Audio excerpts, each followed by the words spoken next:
More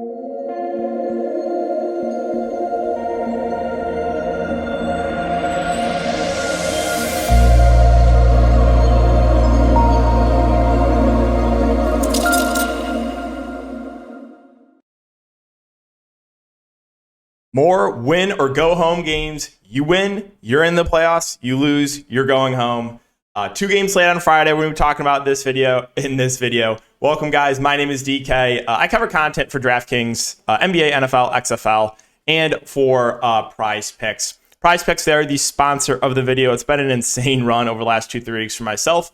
You can use the code DKDFS for a 100% match up to $100. I'll have it linked in the description as well. So basically, if you deposit using my code $100, that is a free $100 to play with on the site. And how it works is it's a player prop site where you build out slips with player props. You can build 2, 3, 4, 5, up to 6 player props. If you pick 6 and hit all 6, you can win 25x your money. So again, guys, if you want to give it a try, I will link down below. And more in-depth content for DFS and Prize Picks also linked in the description. Okay, so let's recap everything. Again, Prize Picks, as I said, it's just been an insane run. Full swept the board. We went 7-1 2 days ago. Full swept it yesterday. Wild. It's been an absolutely incredible run. HM members were eating. Yeah, everyone had a great... I tried to retweet everyone, but yeah, when you full sweep the board, it's a great feeling. I'm not going to lie. I don't think I can continue to hit at this rate that I've been hitting the last 2-3 weeks. Like, that's just unsustainable. But yeah, it's been a crazy run. The two YouTube plays also hit in Herb Jones and Lou Dort at halftime. At halftime, they hit. So that was the recap there. Made a good chunk on Prize Picks. And then for DraftKings, I'm going to be honest with you guys. I ran good here. The reason I say that, I thought Gary Trent Jr. was in my lineup. This has happened to me once or twice. You know, where you like make some swaps or whatever, and you just like you assume you still have that guy in your lineup, and you don't. Like that's happened to me a couple times in my DFS career, and that happened to me yesterday. I honestly thought I had Gary Trent, and Gary Trent was very clearly an optimal value play. Like, he should have been in your cash game lineup. He was a very clear optimal play before the slate started.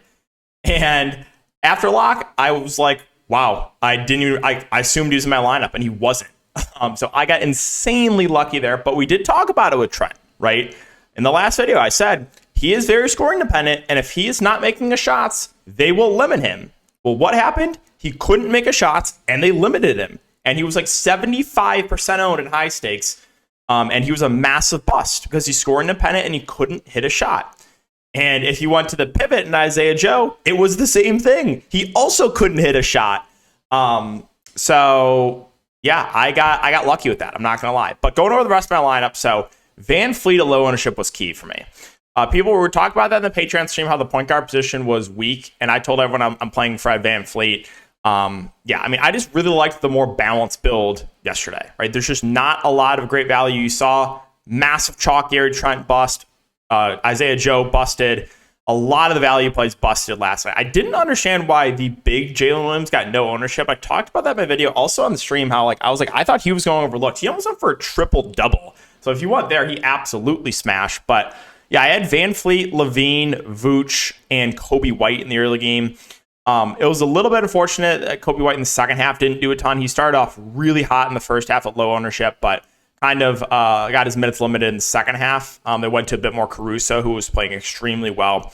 Vooch was solid. Levine obviously smashed, but he was massive chalk. Again, Van Fleet at only 20% was huge, going for a 60 bomb. And then the late game, I had Lou Dort as a core play just because I was confident he was going to play around 40 minutes. He did. He smashed. The guard, Jalen Williams, was unfortunate for me. He was a bust. If he could have had an average game, I could have taken down, but he was really bad in like 40 minutes. Herb Jones was also huge. Again, it was just a minutes thing. And then I originally had Larry Nance. I was absolutely shocked that Larry Nance did not play. Absolutely shocked. I was like 99% sure he was going to play. I wasn't even considering Larry Nance to not play, and he got ruled out. And the reason is he's been banged up, the last 2-3 weeks, and he practiced the day before. I'm like, no, he's for sure going to play.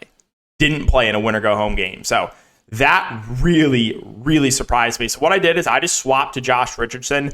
I wish I could have gotten to JV. I mean, I technically could have, Basically what I said was once I got the Larry Nance news, I posted on Patreon. I was like, all right, well, I think the ceiling goes up for JV now because I think there's a better chance he plays more. And if he gets extended minutes, JV will smash. Well, JV played 30 minutes. What happened? He smashed, right?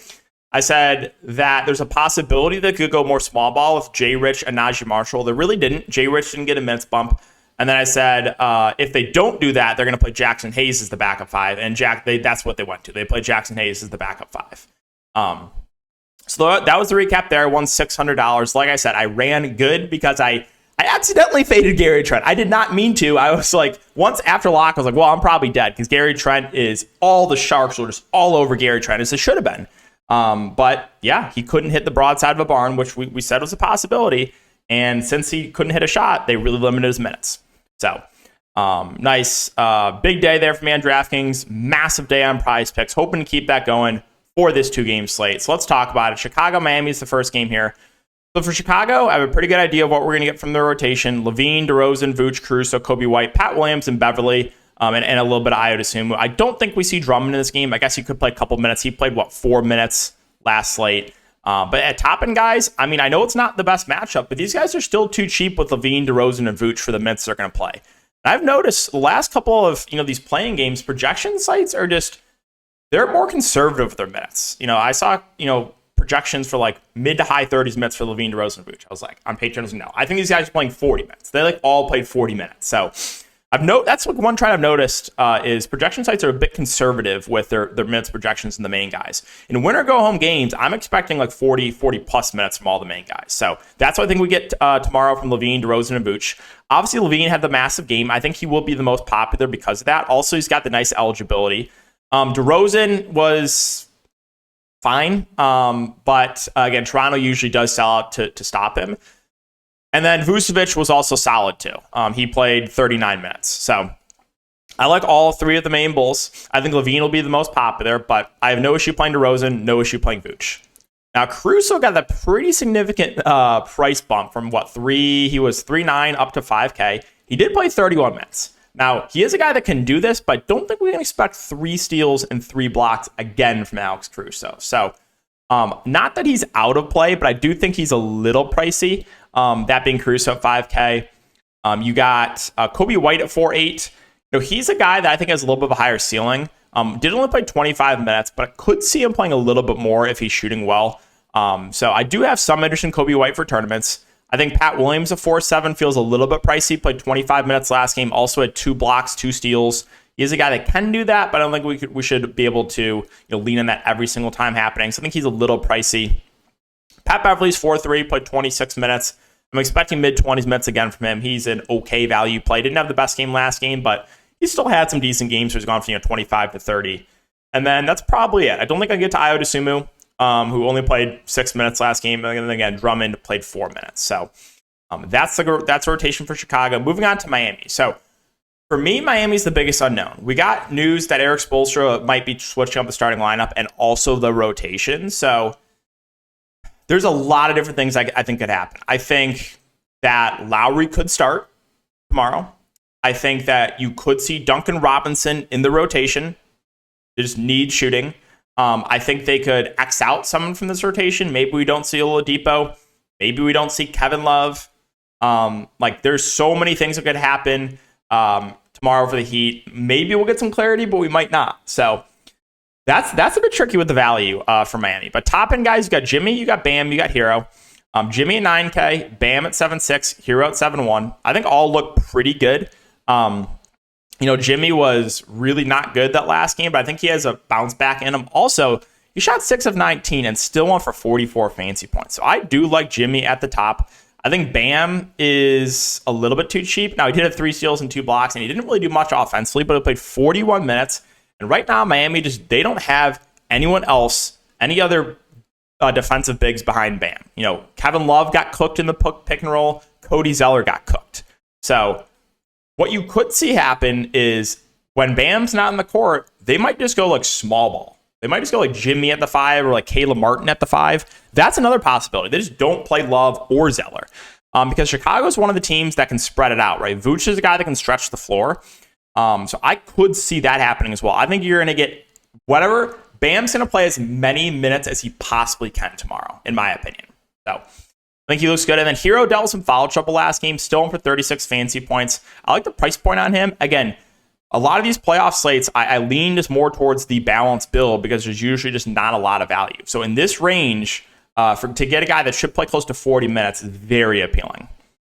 Kyle Lowry's 5'6". Now, he went absolutely insane last game, 11 of 16 shooting, 48 fantasy points. That's pretty clearly an outlier performance, but I do think we see around 30 minutes from him, which makes him a decent play in the mid-range. Just don't expect that type of performance again. I think on average, if we get around 30 minutes from Lowry, you're probably getting like somewhere around like 25-ish, 30 fantasy points. So I think he's a decent play there in the mid-range.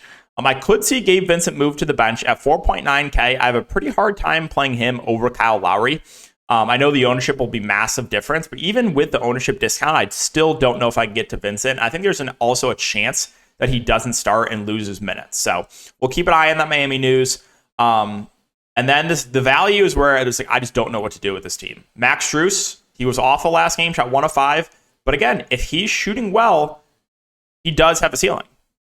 Do they add Duncan Robinson to this rotation and limit Strus's minutes? I don't know.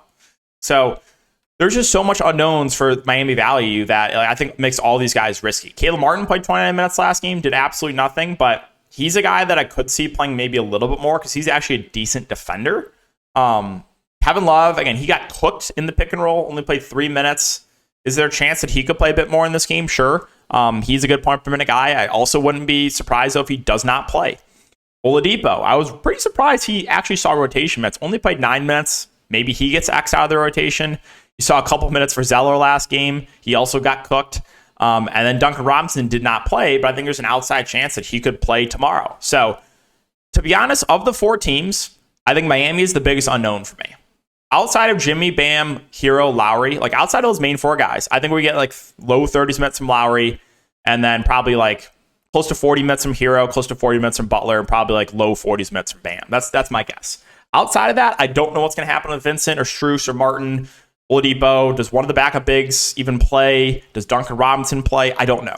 So Miami, I think, is if you can get Miami right tomorrow, I think you'll be profitable, right? If you can guess kind of what's going to happen with that rotation behind the main guys, I think you're going to be profitable tomorrow.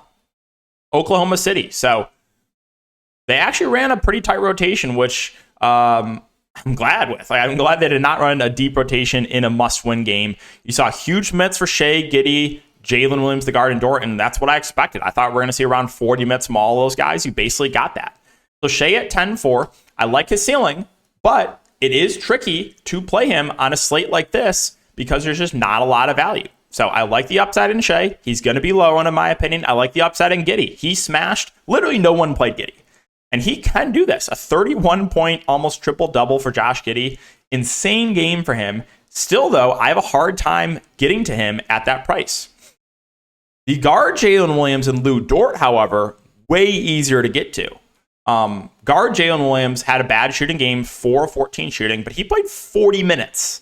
So I think he's a nice bounce-back candidate. Another thing I will mention, which I absolutely love with like the play-in playoff games, way more recency bias, right? I took huge advantage of that last season. I was very profitable in the playoffs for DFS because recency bias is way more of a thing in the playoffs.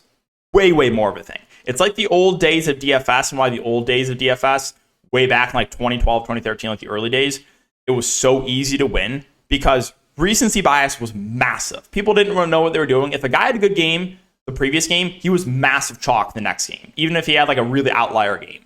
And you see that a lot more in the playoffs. So I have a feeling that Jalen Williams is going to be low owned. And for that reason, I really like him, especially for the fact that he played 40 minutes last game. Lou Dort, I like him. Again, he played 36 minutes, had a bit of an outlier game. Like, I don't know if we're going to see 8 of 14 shooting again from Lou Dort, but he's going to play huge minutes. So like one example for me is Lou Dort and the guard Jalen Williams. I think they're very similar plays. And my guess is, because of last game, Lou Dort's going to get way more ownership than the guard Jalen Williams. And if that is the case, if I'm picking between those two guys in tournaments, I'm going to go to the lower owned option, right? So that's, I mean, it's early. Like I'm making this video 4:30 the day before, but I have a feeling Lou Dort's going to be a lot more popular than Jalen Williams. And then the big Jalen Williams, I was shocked he was getting no ownership. He played 32 minutes, almost went for a triple-double. Yeah, if you're going to get 30 minutes from him, I think he's a really good value. Now, the issue is, yes, he's prone to foul trouble, and he's going to be going up against Karl Anthony Towns. Not a great matchup. So there is some foul risk there for the big Jalen Williams. But if you told me for sure he played 30 minutes tomorrow, he would be in my lineup. Now, behind him, we saw Saric basically as the only backup big. You didn't see anyone else. Saric played 11 minutes. He's 3.4K. He's really interesting to me tomorrow as a value play because you did not see Sar, you did not see JRE, you did not see Ousmane Dieng. So if they solely use Saric as the backup, I'll just think this through, right? If Saric is going to be the only guy that backs up the big Jalen Williams, and the big Jalen Williams gets in foul trouble against Karl Anthony Towns, who's the next man up? It's Dario Saric, who is a good point per minute guy, is close to min price. So he's interesting to me. Now, could we see the rotation change? Could we see one of those other bigs play tomorrow? It's possible. You never know with Oklahoma City. But I'll just say this. If the big Jalen Williams gets in foul trouble and you get extended minutes for Dario Saric, I think he's a pretty good value play. Isaiah Joe, we mentioned him as a pivot off Gary Trent. Well, they were both awful because they both couldn't hit a shot. And that's what happens with guys like this. If they're not making the shots, they have a really low floor. But if Isaiah Joe is making the shots, this is the ceiling. So yes, he saw limited minutes last game because he was not making shots, not playing well. That doesn't mean he's going to see him limited minutes tomorrow. And another thing that I say about recency bias, I think Joe's going to be really low owned. But I would also not be surprised if you see Isaiah Joe play like 27 minutes tomorrow and go for like 30 plus fantasy points. So he's another interesting tournament play to me. I don't think I can get to anyone else though on this team. You did see Aaron Wiggins play 14 minutes. I guess he's 3.9K. I think I'd rather go to Saric at 3.4 than Aaron Wiggins. And then you did see a couple minutes for Lindy Waters, and that was it. So that's Oklahoma City. And finally, Minnesota. And the massive news for this slate is what is happening with Rudy Gobert. It changes absolutely everything with what I'm going to do with this Minnesota team. If Rudy Gobert is out, I am going right back to stacking Minnesota. Absolutely love them. They're all underpriced if there's no Gobert. I basically played like every starter last game for Minnesota. Playing Anthony Edwards obviously was not great. And this is what I'm talking about with recency bias. 3 of 17 shooting for Anthony Edwards. I think he's going to be relatively low owned as opposed to other spend ups in this range. And for that reason, he's appealing to me. Played 38 minutes in regulation. I think he could play a bit more tomorrow. Like his ceiling, I think Karl Anthony Towns, if there's no Rudy Gobert, looks absolutely phenomenal. He is foul prone. He did deal with foul trouble at the end of the game last game and lost some minutes. But if there's no Gobert and Cat starts at the 5, I love him. And then if there's no Gobert, I'm way more confident in Slow-Mo and Taurean Prince because their minutes would go way up. You saw 40 minutes in regulation for Kyle Anderson and close to 40 minutes in regulation for Taurean Prince. So if there's no Gobert tomorrow, I really like Slow-Mo and I really like Taurean Prince because this team runs an extremely tight rotation. They have no depth behind the starters. And then Mike Conley had a great shooting game, 7-11, had a huge night. I think he's a pretty solid play, played 39 minutes in regulation. So I would like all 5 starters here from Minnesota if there's no Gobert. Now, if Gobert is in, that changes a lot. I don't like Cat as much.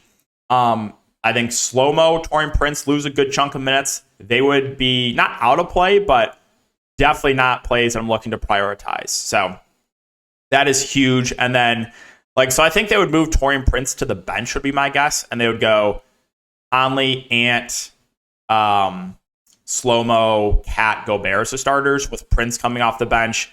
You'd probably get like McLaughlin or Noel X from the rotation. You definitely not see Nathan Knight in that scenario. So the Gobert news is absolutely massive. And then Gobert himself, if he's available and plays, I think he's reasonable. I think you would probably play mid-30s minutes. So, like I said, that news is massive.